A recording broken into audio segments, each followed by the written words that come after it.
ಪಕ್ಷಿಗಳು ಹಾಡುವುದು.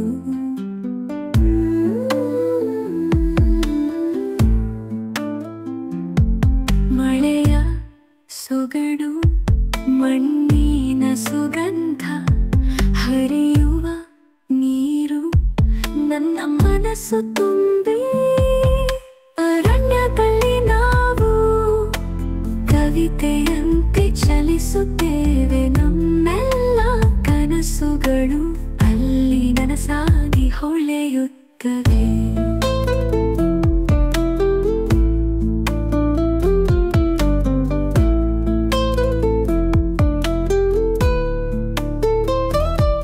ಜೇನಿನ ಸಿಹಿ ಹಕ್ಕಿಗಳ ಮುತ್ತು,